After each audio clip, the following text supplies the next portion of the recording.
ನಿನ್ ತರ ಕಷ್ಟಪಟ್ಟು ಮುಖದಲ್ಲಿ ಪ್ರದರ್ಶನ ಮಾಡೋದಲ್ಲ.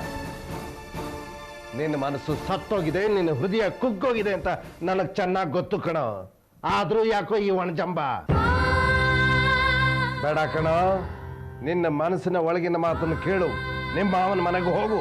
ಅಪ್ಪ, ಮನಸ್ಸು ಹೇಳಿದ್ನೆಲ್ಲ ಕೇಳೋ ಹಾಗಾದ್ರೆ ಬುದ್ಧಿಗೆಲ್ಲಪ್ಪ ಬೆಲೆ ಇರುತ್ತೆ. ಮನಸ್ಸು ಆಸೆ ಪಡುತ್ತೆ, ಆದ್ರೆ ಬುದ್ಧಿ ವಿವೇಕ ಹೇಳುತ್ತೆ. ಓಹೋ, ನಿನ್ನ ಬುದ್ಧಿ ಏನು ಹೇಳುತ್ತೆ? ನಿನ್ನ ವಯಸ್ಸಾದ ತಂದೆ ತಾಯಿಗಳನ್ನ ಸಾಯೋವರೆಗೂ ಸಾಕೊಂಡಿದ್ದು ನಿನ್ನ ಆಸೆಗಳನ್ನೆಲ್ಲ ಬದಿಗೊತ್ಬಿಡು ಅಂತ ಹೇಳ್ತಾ? ಲೋ ಮೂರ್ಖ, ಬುದ್ಧಿಗೆ ಪ್ರಾಮುಖ್ಯತೆ ಕೊಟ್ಟು ನೀ ಏನು ಬುದ್ಧ ಆಗ್ಬೇಕಾಗಿಲ್ಲ. ನಿನ್ನ ಹೃದಯದ ಮಾತಿಗೆ, ನಿನ್ನ ಮನಸ್ಸಿನ ಮಾತಿಗೆ ಬೆಲೆ ಕೊಟ್ಟು ಮಾಮೂಲಿ ಮನುಷ್ಯ ಆಗು, ಅಷ್ಟು ಸಾಕು. ಹೊರಡು. ಮಾತು ಹೋಗು ಹೋಗು ಅಂತೀರಲ್ಲ, ನಾನು ಹೋಗಲ್ಲಿ ಸೇರ್ಕೊಂಡ್ರೆ ನಿಮ್ಗೆ ನೋಡ್ಕೊಳ್ಳೋರು ಯಾರು? ದುಡ್ಡು ಸಾಕೋರು ಯಾರು? ಸ್ವಲ್ಪ ಯೋಚನೆ ಮಾಡಿ. ಎಂಥ ಮಾತಾಡ್ಬಿಟ್ಯೋ. ನೀನೊಬ್ಬ ದುಡಿದು ಸಾಕಿದ್ರೆ ನಾವು ಅನ್ನ ತಿಂತೀವಿ, ಇಲ್ದವ್ರೆ ಉಪವಾಸ ಇರ್ತೀವ? ನೀನ್ ಇಲ್ಲ ಅಂತಂದ್ರೆ ನಾವು ಹೊಟ್ಟೆಗಿಲ್ದೆ ಭಿಕ್ಷೆ ಬಿಡ್ತೀವಿ ಅನ್ಕೊಂಡ್ಯಾ? ನೆವರ್. ಲೈ, ಒಂದು ಮಾತು ಜ್ಞಾಪಕ ಇಟ್ಕೋ, ಈ ರಾಮೂರ್ತಿ ಯಾವತ್ತು ಯಾರ ಹಂಗಲ್ಲೂ ಬೀಳಲ್ಲ, ಅಂತ ದುರ್ಗತಿ ಎಂದೂ ಬರಲ್ಲ. ಈ ತೋಳಲ್ಲಿ ಇನ್ನೂ ತಾಕತ್ತಿದೆ ಕಣೋ. ಅಪ್ಪ, ನಿಮ್ ತಾಕತ್ತಿನ ಬಗ್ಗೆ ನಾನು ಎಲ್ಲಿ ಮಾತಾಡಿದೆ? ಸುಮ್ಮನೆ ಹೊರನೋರ್ ಮುಂದೆ ನನ್ನನ್ನು ಅಂಗಿಸ್ಬೇಡಿ. ಹೇಯ್, ಯಾರೋ ಹೊರಗ್ನವ್ರು? ಹೊರಗ್ನೋಳ? ನಿನ್ನ ದುಡಿಮೆಯಿಂದನೇ ನಾವೆಲ್ಲ ಬದುಕೋದು ಅಂತ ನೀ ಮನಸ್ಸೊಳಗೆ ಅನ್ಕೋತಿದ್ಯಲ್ಲ, ನೀ ಹೊರಗ್ನವನು, ಅವಳಲ್ಲ. ಅಪ್ಪ, ನೀವು ನನಗೆ ಅವಮಾನ ಮಾಡ್ತಿದ್ದೀರಾ. ಯಾರೋ ಅಪ್ಪ? ನೀನ್ ಈ ಮನೇಲಿರೋದು ಅಪ್ಪ ಅನ್ನೋ ಅಭಿಮಾನದಿಂದ ಅಲ್ಲ. ಈ ಅಪ್ಪನಿಗೆ ವಯಸ್ಸಾಗ್ತಿದೆ, ಅನ್ನ ಹಾಕಿ ಸಾಕ್ಬೇಕು ಅನ್ನೋ ಅನುಕಂಪದಿಂದ. ನಿನ್ನ ಅನುಕಂಪ ನಮಗ್ ಬೇಕಾಗಿಲ್ಲ, ನಿನ್ನ ಅಗತ್ಯವೂ ನಮಗಿಲ್ಲ. ಬೇಡಪ್ಪ, ಈ ನಿಮ್ಮ ಕೆಟ್ಟ ಹಠದಿಂದ ಈಗಾಗಲೇ ಒಬ್ಬ ಮಗನ ದೂರ ಮಾಡ್ಕೊಂಡಿದ್ದೀರಾ. ಈಗ ನನ್ನನ್ನು ನನ್ನ ಸ್ವಾಭಿಮಾನನ ಕೆಟ್ಟ ಹಠ ಅಂತ ತಿಳ್ಕೊಂಡವರು ನಿನಗೆ ನಮ್ಮನ್ನೇ ಸಾಕ ಇಲ್ಲ. ಈ ಕ್ಷಣ ಹೊರಡು. Get lost!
ಹೇಳಿ ಸುರೇಶ್, ಏನ್ ತೀರ್ಮಾನ ಮಾಡಿದ್ರಿ?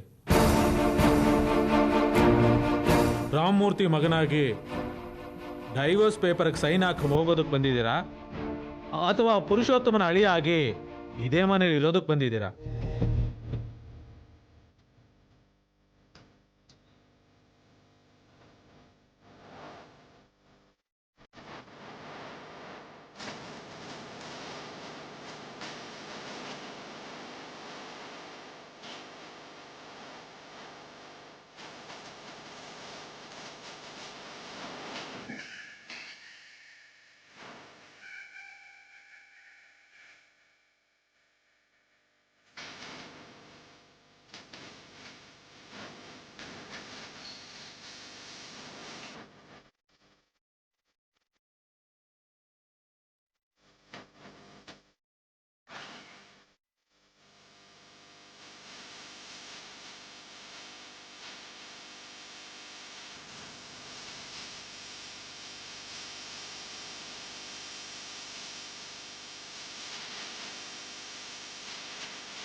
ಸಮಾಧಾನ ಮಾಡ್ಕೊಳಮ್ಮ.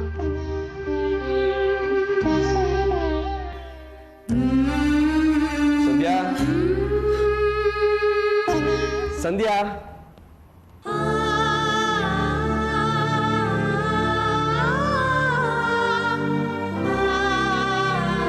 ಸ್ಫೂರ್ತಿ ಯಾವಾಗ ಬಂದ್ಯೋ?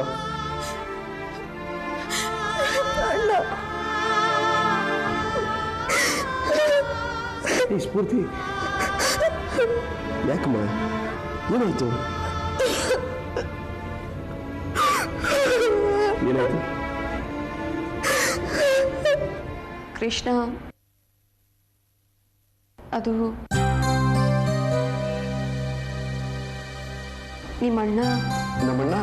ನಿಮ್ಮಣ್ಣ ಮನೆ ಬಿಟ್ಟು ಅವ್ರ ಮಾವನ ಮನೆಗೆ ಹೋಗಿದಾರಂತೆ.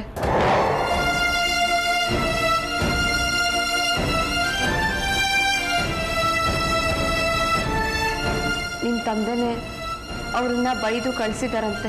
ಏನು? ಅಣ್ಣ ಮನೆ ಬಿಟ್ಟು ಹೋದ್ನ? ಯಾಕೆ? ನಿಮ್ಮ ಅಣ್ಣನ ನಮ್ಮನೇಲೆ ಬಂದಿರು ಅಂತ ಅವ್ರ ಮಾವ ಹೇಳಿದ್ದಾರೆ.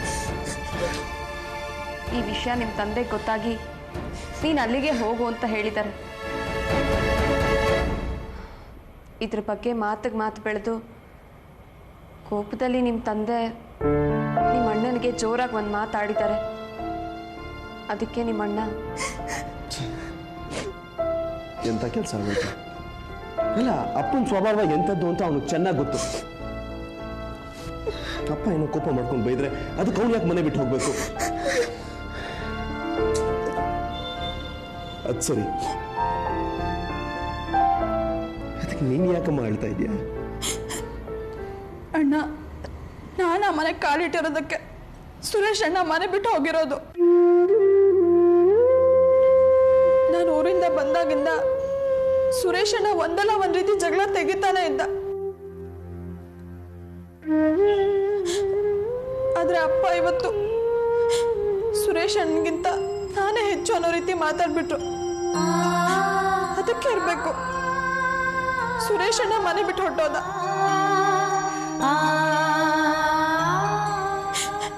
ಇಷ್ಟಕ್ಕೆಲ್ಲ ನಾನೇ ಕಾರಣ ಅಣ್ಣ, ನಾನೇ ಕಾರಣ. ಹುಚ್ಚುಡ್ಗಿ, ನೀನೇನಮ್ಮ ನೀನು ಇನ್ನು ಸಣ್ಣ ಮಕ್ಳ ಥರ. ನೀನೇ ಅದಕ್ಕೆ ಕಾರಣ ಅಂತ ಯಾರು ಹೇಳಿದ್ದು? ಖಂಡಿತವಾಗ್ಲೂ ಇಲ್ಲ. ಆಗಬೇಕಾಗಿದ್ದಕ್ಕೆ ನೀನೊಂದು ನೆಪ ಅಷ್ಟೇ. ನೋಡು, ಅಣ್ಣನ ಹತ್ರ ನಾನು ಮಾತಾಡ್ತೀನಿ, ಸಮಾಧಾನ ಮಾಡ್ಕೊ. ಸಂಧ್ಯಾ, ಹೋಗಿ ಬಿಸಿ ಬಿಸಿ ಕಾಫಿ ತಗೊಂಬ. ಕಾಫಿ ಬೇಡ, ಹಾರ್ಲಿಕ್ಸ್ ತಗೋಬಾ. ನಮ್ಮ ಮನೆಗೆ ಇದಿನ್ನೂ ಮುದ್ದು ಪಾಪು.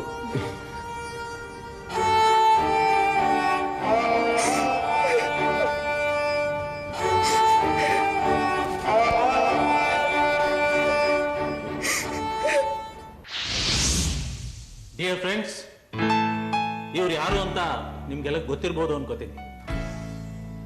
Is my dear sun in law mister Suresh.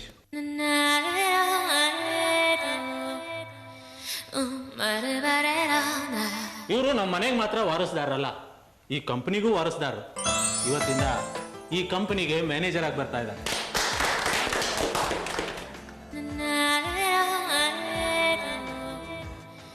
ನೋಡಿ, ಇಷ್ಟು ದಿವಸ ನೀವು ನನ್ನ ಬಗ್ಗೆ ತೋರಿಸ್ತಾ ಇದ್ದಿದ್ದ ಅಭಿಮಾನ, ವಿಶ್ವಾಸನ ಇವ್ರ ಮೇಲೂ ತೋರಿಸಿ ಕೆಲಸದಲ್ಲಿ ಸಹಕರಿಸ್ತೀರಾ ಅಂತ ನಾನು ನಂಬ್ಕೊಂಡಿದ್ದೀನಿ. Suresh is mister Shekhar, cashier. Lakshmi, receptionist. Govindayya, attender.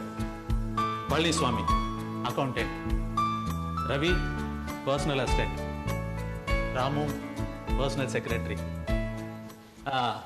By the by, she is miss Rosy, ನಮ್ಮ ಕಂಪನಿ ಸ್ಟೆನೋ. Welcome sir.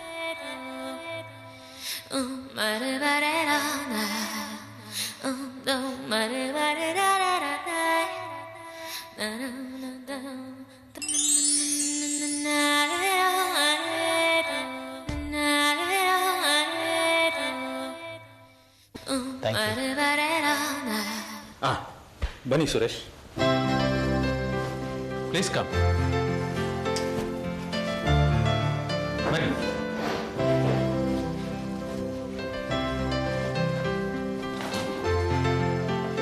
ಇನ್ನು ಮುಂದೆ ಇದೇ ನಿಮ್ಮ ಆಫೀಸು, ಇದು ನಿಮ್ಮ ಸೀಟು. ಕೂತ್ಕೊಳ್ಳಿ. ಈ ಪುರುಷೋತ್ತಮ್ ಕಟ್ಟಿರೋ ಈ ಸಾಮ್ರಾಜ್ಯಕ್ಕೆ ಇನ್ನು ಮುಂದೆ ನೀವೇ ಸರ್ವಾಧಿಕಾರಿ. ನೀವು ಕೂತಿರೋ ಈ ಸೀಟು ತುಂಬ ಮೆತ್ತಗಿದೆ, ಆದರೆ ಇದಕ್ಕಿರೋ ಅಧಿಕಾರ ಕತ್ತಿ ಅಲ್ಲಿಗಿನಷ್ಟೇ ಶಾರ್ಪ್ ಆಗಿದೆ. ಇದನ್ನ ಸೂಕ್ಷ್ಮವಾಗಿ ಬ್ಯಾಲೆನ್ಸ್ ಮಾಡ್ಕೊಂಡು ಹೋಗು. ನೀನು ಕೊಟ್ಟಿರೋ ಅಧಿಕಾರನ ದುರುಪಯೋಗ ಪಡಿಸ್ಕೊಳ್ದೆ ಕಂಪ್ನಿನ ಬೆಳೆಸ್ಕೊಂಡು ಹೋಗ್ತೀಯ ಅನ್ಕೊಂಡಿದ್ದೆ. ಅದನ್ನ ಉಳಿಸ್ಕೊಂಡು ಹೋಗೋ ಜವಾಬ್ದಾರಿ ನಿಂದು. ನಾನು ಆಗಾಗ ಬರ್ತಾ ಇರ್ತೀನಿ, ಏನಾದರೂ ಅಗತ್ಯ ಬಿದ್ದರೆ ಫೋನ್ ಮಾಡು. Wish you good luck. Thank you. All the best.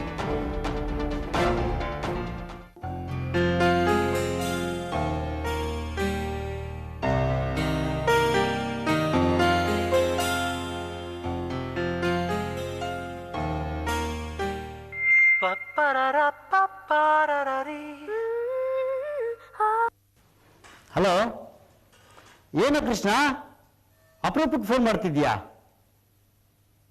ಮಾತಾಡ್ಬೇಕಾ? ಏನು ಹೇಳೋ? ಏನ ನಾನೇ ಸಿಗ್ಬೇಕಾ? ಯಾಕೆ ಫೋನಲ್ಲಿ ಹೇಳಕ್ಕಾಗಲ್ವಾ? ಸರಿ ಸರಿ, ನಾನು ಸಿಗ್ತೀನಿ, ಫೋನ್ ಇಡು. ನಾನು ಮ್ಯಾನೇಜರ್ ಆಗಿದ್ದೀನಿಲ್ಲ ಅಂತ ವಿಶ್ ಮಾಡಕ್ ಫೋನ್ ಮಾಡ್ತಾನೆ ಅನ್ಕೊಂಡ್ರೆ ಏನೋ ಗಣಂದಾರಿ ವಿಷಯ ಮಾತಾಡ್ಬೇಕಂತೆ. ಛೇ,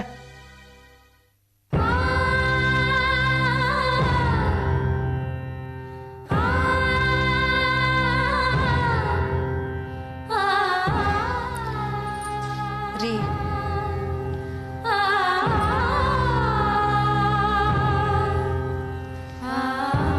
ರೀ ಊಟಕ್ಕೆ ಬನ್ನಿ. ಬೇಡ, ನಂಗೆ ಹಸಿವಿಲ್ಲ. ಹಾಗಂದ್ರೆ ಹೇಗೆ? ಮಧ್ಯಾಹ್ನನೂ ಊಟ ಮಾಡಿಲ್ಲ, ನೀವು ಊಟ ಮಾಡಿಲ್ಲ ಅಂತ ಸ್ಫೂರ್ತಿನೂ ಊಟ ಮಾಡಿಲ್ಲ. ನಾನು ಆಗಲೇ ಹೇಳಿದ್ನಲ್ಲ ಸುಶಿ, ನನಗೆ ಹಸಿವಿಲ್ಲ. ದಯವಿಟ್ಟು ಬಲವಂತ ಮಾಡಬೇಡ. ನೀನು ಸ್ಫೂರ್ತಿ ಊಟ ಮಾಡಿ ಮಲ್ಕೊಡಿ, ನನ್ನ ಪಾಡಿಗೆ ನಾನು ಬಿಟ್ಬಿಡಿ. ರೀ, ಮನ್ಸಿನ ಬೇಸರನ ಊಟದ ಮೇಲೆ ಯಾಕ್ರಿ ತೋರಿಸ್ತೀರ? ಸುರೇಶನ ಮನೆ ಬಿಟ್ಟು ಹೋಗು ಅಂತ ಹೇಳಿ ಆಚೆ ಕಳಿಸಿ ಈಗ ಅವನ ಬಗ್ಗೆ ಚಿಂತೆ ಮಾಡ್ತಾ ಇದ್ರೆ ನಮಗೂ ಹೇಗೆ ಊಟ ಸೇರುತ್ತೆ, ನಿದ್ದೆ ಬರುತ್ತೆ? ಪಾಪ, ಅವನ ಮನಸ್ಸಿಗೆ ಎಷ್ಟು ಬೇಜಾರಾಗಿರುತ್ತೋ ಏನೋ.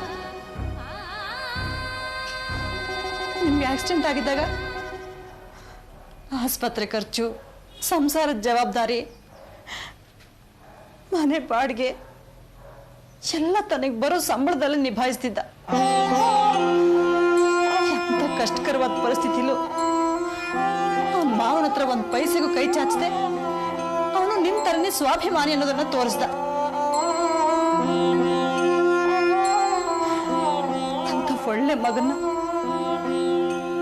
ನಮಗೋಸ್ಕರ ಕಷ್ಟ ಪಡ್ತಿರೋನ್ನ ಅವನ ಬಗ್ಗೆ ಒಂದು ಕ್ಷಣನ ಯೋಚನೆ ಮಾಡ್ದೆ ಆಚೆ ದಬ್ಬಿಟ್ರಲ್ಲ. ನಾನು ಹಾಗೆ ಮಾಡದೆ ಹೋಗಿದ್ದಿದ್ರೆ ಸುರೇಶ ಈ ಜನ್ಮದಲ್ಲಿ ಮನೆ ಬಿಟ್ಟು ಹೋಗ್ತಿರ್ಲಿಲ್ಲ. ನಮಗೋಸ್ಕರ ತನ್ನ ಸುಖ ಸಂತೋಷನೆಲ್ಲ ತ್ಯಾಗ ಮಾಡಿ ಆಸೆ ಆಕಾಂಕ್ಷೆಗಳನ್ನೆಲ್ಲ ಬದಿಗಿಟ್ಟು ನಮಗೂ ಹೇಳಕ್ಕಾಗದೆ ತಾನೂ ಅನುಭವಿಸೋಕ್ಕಾಗದೆ ಇದೇ ರೀತಿ ಒದ್ದಾಡ್ತಿರೋನು. ಅದಕ್ಕೆ ನನ್ನ ಮನಸ್ಸನ್ನ ಕಲ್ಲು ಮಾಡಿಕೊಂಡು ಹೊರಟಾಗಿ ಬಿಹೇವ್ ಮಾಡಿದೆ.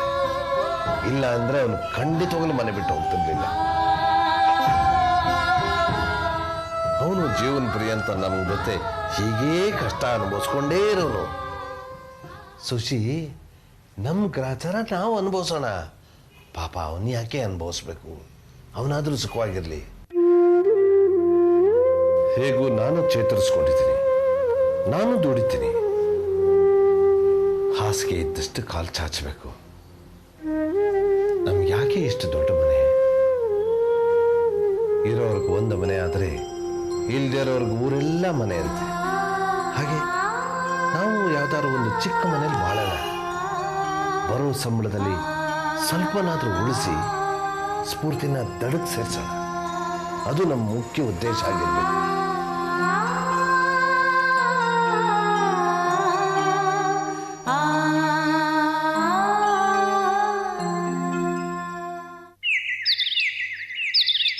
ಕೃಷ್ಣ, ನನಗೆ ಟೈಮ್ ಇಲ್ಲ. ಏನು ಕರೆದೆ ಅಂತ ಬೇಗ ಹೇಳಿದರೆ ಒಳ್ಳೇದು. ಅಣ್ಣ, ನೀನು ಮಾಡಿದ್ದು ಸರಿನಾ? ಏನು? ಅಪ್ಪ ಅಮ್ಮನ ಬಿಟ್ಟು ಹೋಗಿದ್ದು. ಪ್ರಪಂಚದಲ್ಲಿ ಮಾಡದೇ ಇರೋ ತಪ್ಪನ್ನು ನಾನೇನು ಮಾಡಲಿಲ್ವಲ್ಲ. ಮನೆ ಬಿಟ್ಟು ಹೋಗೋ ಮಕ್ಕಳಲ್ಲಿ ನಾನೇನು ಮೊದಲೇವನೂ ಅಲ್ಲ, ಕೊನೆಯವನೂ ಆಗಲ್ಲ. ನೀನು ಮೊದಲೇ ಅವನೋ ಕೊನೆಯವನೋ ಅಂತ ನಾನು ಕೇಳ್ತಾ ಇಲ್ಲ. ಈಗ ಇದ್ದಕ್ಕಿದ್ದಾಗೆ ಮನೆ ಬಿಟ್ಟು ಬಂದಿದ್ಯಲ್ಲ, ಅಪ್ಪ ಅಮ್ಮನ ಗತಿ ಏನಾಗುತ್ತೆ ಅಂತ ಯೋಚನೆ ಮಾಡಿದ್ಯಾ? ಅಲ್ಲಣ್ಣ, ಅಪ್ಪ ಅಮ್ಮನ್ನ ಬಿಟ್ಟು ಬರಬೇಕಾದ್ರೆ ನಿನಗೇನು ಅನ್ನಿಸ್ಲಿಲ್ವಾ? ಒಂದು ಸಮಯದಲ್ಲಿ ನೀನು ಮನೆ ಬಿಟ್ಟು ಹೋಗಿದ್ಯಲ್ಲ, ಅವಾಗ ನಿನಗೇನು ಅನ್ನಿಸ್ಲಿಲ್ವಾ? ಅಣ್ಣ, ನಾನು ಮನೆ ಬಿಟ್ಟು ಬಂದಿದ್ದಕ್ಕೂ ನೀನೀಗ ಮನೆಯಿಂದ ಹೊರಗೆ ಬಂದಿರೋದಕ್ಕೂ ಭಾಳ ವ್ಯತ್ಯಾಸ ಇದೆ. ಅವತ್ತು ನಾನು ಎಷ್ಟೇ ಬೇಡ್ಕೊಂಡ್ರು ಅಪ್ಪ ನನ್ನ ಮನೆಗೆ ಸೇರಿಸ್ಲಿಲ್ಲ, ಓಡಿಸೋದ್ರು. ಅಷ್ಟಕ್ಕೂ ಆಗ ನೀನು ಮನೇಲಿದ್ದೆ. ಆದರೆ ಈಗ ನೀನು ನಿನ್ನ ಸ್ವಾರ್ಥಕ್ಕೋಸ್ಕರ ಮನೆ ಬಿಟ್ಟು ಬಂದರೆ ಅಪ್ಪ ಅಮ್ಮನಿಗೆ ಯಾರನ್ನ ಆಸರೆ? ಅವರ ಕೆಟ್ಟ ಹಠನೆ ಅವ್ರಿಗೆ ಆಸೆ. ಆ ಹಠದಿಂದನೇ ನಿನ್ನ ಮನೆಯಿಂದ ಹೊರಗಾಕಿದ್ದು, ನನ್ನನ್ನು ಆಚೆ ಕಳಿಸಿದ್ದು. ನಾನು ಇಷ್ಟೆಲ್ಲ ಸೇವೆ ಮಾಡಿದೆ, ಆದರೆ ಅವ್ರ ಕೈಲೇ ಬಯಸ್ಕೊಳ್ಳೋಂಥ ಅಗತ್ಯ ನನಗೇನಿತ್ತು ಹೇಳು? ಅದಕ್ಕೆ ಹೊರಗೆ ಬಂದೆ. ಹಾಗಂದ್ರೆ ಹೇಗಣ್ಣ? ಅಫ್ಕೋರ್ಸ್ ಅಪ್ಪ ನನ್ನನ್ನು ಬೈದು ಹೊರಗಾಕಿರ್ಬೋದು, ಆದರೆ ಈಗಲೂ ನಾನು ಅವ್ರ ಜೊತೆ ಇರಬೇಕು ಅಂತ ಹಾತೊರಿತಾ ಇದ್ದೀನಿ. ಅವ್ರ ಸೇವೆ ಮಾಡಬೇಕು ಅಂತ ಹಂಬಲಿಸ್ತಾ ಇದ್ದೀನಿ. ಅವ್ರಿಗೆ ನನ್ನ ನೆರಳು ಕಂಡ್ರೆ ಆಗಲ್ಲ, ಆದರೆ ನಿನಗೆ ಆ ಭಾಗ್ಯ ಇದೆ. ದಯವಿಟ್ಟು ಅದನ್ನು ಹಾಳು ಮಾಡ್ಕೋಬೇಡ ಅಣ್ಣ, ಪ್ಲೀಸ್. ಅಪ್ಪ ಅಮ್ಮನ ಮನ್ಸಿಗೆ ನೋವು ಕೊಡ್ಬೇಡ. ದಯವಿಟ್ಟು ಅವ್ರನ್ನ ಬಿಟ್ಟು ಹೋಗ್ಬೇಡ. ನೋಡೋ ಕೃಷ್ಣ, ನಿನಗೆ ಅಪ್ಪ ಅಮ್ಮನ ಮೇಲೆ ಅಷ್ಟೊಂದು ಅಭಿಮಾನ ಇದ್ದರೆ ಅವ್ರ ಕೈ ಕಾಲಿಡು ಸೇವೆ ಮಾಡು. ನಾನು ಸಾಕಷ್ಟು ಸೇವೆ ಮಾಡಿ ಅವಮಾನ ಮಾಡಿಸ್ಕೊಂಡು ಹೊರಗೆ ಬಂದಿರೋನು. ನನಗೆ ಬುದ್ಧಿ ಹೇಳಕ್ಕೆ ಬರಬೇಡ. ನೀನು ಇದೇ ವಿಷಯಕ್ಕೆ ನನ್ನನ್ನು ಕರೀತೀಯ ಅಂತ ಗೊತ್ತಾಗಿದ್ರೆ ನಾನು ಖಂಡಿತ ಬರ್ತಾ ಇರಲಿಲ್ಲ. ನೋಡೋ ಕೃಷ್ಣ, ಇದೇ ವಿಷಯ ಇಟ್ಕೊಂಡು ನೀನು ನನಗೆ ಫೋನ್ ಮಾಡೋದಾಗಲಿ ಮತ್ತೆ ನನ್ನನ್ನು ಭೇಟಿ ಮಾಡೋದಾಗಲಿ ದಯವಿಟ್ಟು ಮಾಡಬೇಡ. ಬರ್ತೀನಿ.